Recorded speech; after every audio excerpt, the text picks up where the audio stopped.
nacer hijos, elevamos, goleamos, dover sedakot.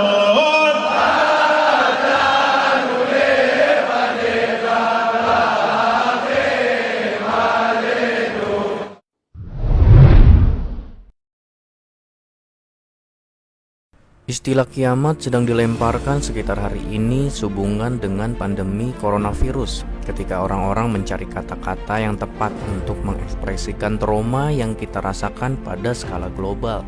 Ada banyak sekali ketakutan di dunia kita saat ini untuk alasan yang jelas karena virus COVID-19 ini cukup menular yang mengarah pada kekhawatiran bahwa itu bisa membanjiri sistem medis kita dengan kekuatan mematikan. Jadi, pertanyaan ini tampaknya mengambang di udara. Apakah coronavirus semacam tanda bahwa akhir semakin dekat? Alkitab memiliki banyak hal untuk dikatakan tentang semua ini. Sebagai permulaan dengan sedikit perspektif sejarah, saya punya firasat bahwa orang-orang yang menanggung tulah bubonik atau mesin kematian Nazi Hitler menghadapi beberapa bukti kuat bahwa akhir dunia mungkin semakin mendekat. Namun, kita semua masih di sini berabad-abad.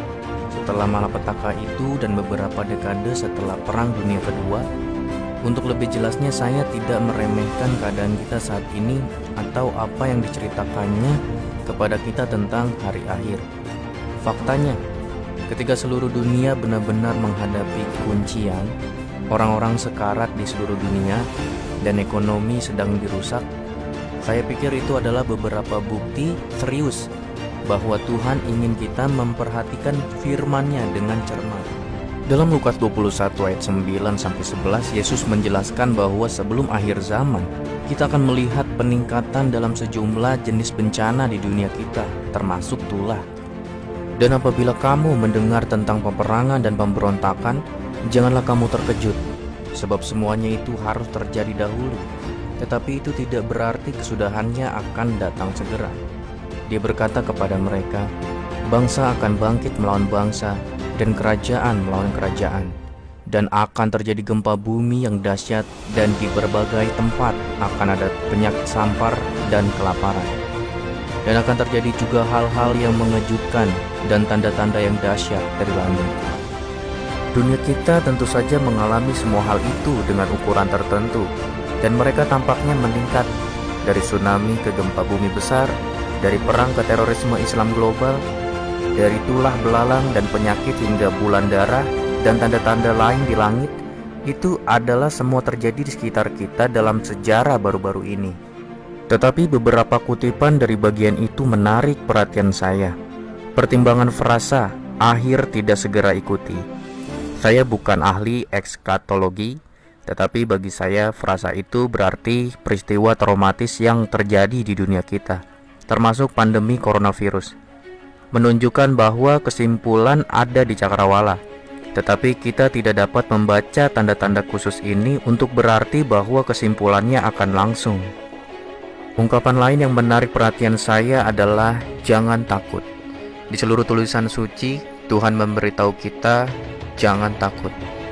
Anda dapat menemukan lebih banyak tentang itu di dalam Alkitab. Yesus melanjutkan di dalam Lukas 21 ayat 25-28. Dan akan ada tanda-tanda pada matahari dan bulan dan bintang-bintang. Dan di bumi bangsa-bangsa akan takut dan bingung menghadapi deru dan gelora laut. Orang akan mati ketakutan karena kecemasan berhubungan dengan segala apa yang menimpa bumi ini. Sebab kuasa-kuasa langit akan goncang. Pada waktu itu, orang akan melihat Anak Manusia datang dalam awan dengan segala kekuasaan dan kemuliaannya. Apabila semuanya itu mulai terjadi, bangkitlah dan angkatlah mukamu, sebab penyelamatanmu sudah dekat. Yesus menawarkan harapan sejati dengan menyatakan penyelamatanmu sudah dekat. Sementara tulah dinubuatkan di seluruh kitab suci dan merupakan bagian dari peristiwa traumatis yang Yesus prediksi akan mendahului kedatangannya.